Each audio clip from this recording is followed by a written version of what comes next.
রাজধানীর ফুসফুস হিসেবে বেশ সুনাম রয়েছে রমনা পার্কের।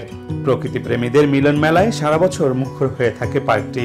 বর্ষায় লেকের পানিতে ঢেউয়ের তালে নাও দুলিয়ে মনের তৃষ্ণা মেটাচ্ছে পার্কে আসা দর্শনার্থীরা। কেউ তুলছেন ছবি, কেউ এসেছেন শরীর চর্চা করতে। বাংলাদেশের উপর দিয়ে বয়ে গেছে ঘূর্ণিঝড় রিমাল। উপকূলীয় অঞ্চলে তাণ্ডব চালিয়ে রাজধানীতেও রেখে গেছে রিমালের তাণ্ডবের চিহ্ন। ঝড়ে পার্কের ভেতর থাকা নানা জাতের বেশ কিছু গাছ ভেঙে পড়েছে।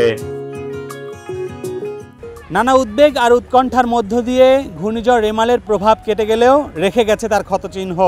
রমনা পার্ক সহ রাজধানীতে প্রায় অর্ধ শতাধিক গাছ ভেঙে পড়েছে রেমাল তাণ্ডবে।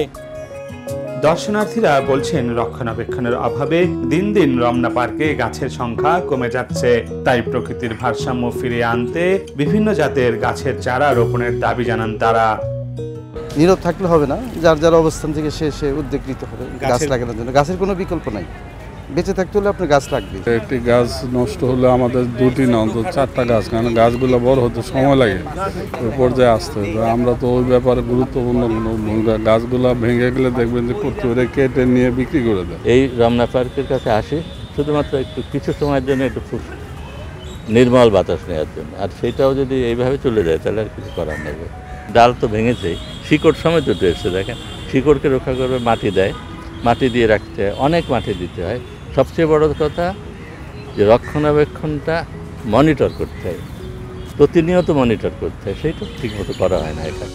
ইটপাথরের এই শহরের পরিবেশ ও জীববৈচিত্র্য রক্ষা করতে গাছের প্রতি আরো যত্নশীল হওয়ার আহ্বান সাধারণ মানুষের। সেই সাথে একটি গাছের বিপরীতে অন্তত 4টি গাছ রোপণ করার আহ্বান রাজধানীবাসীর।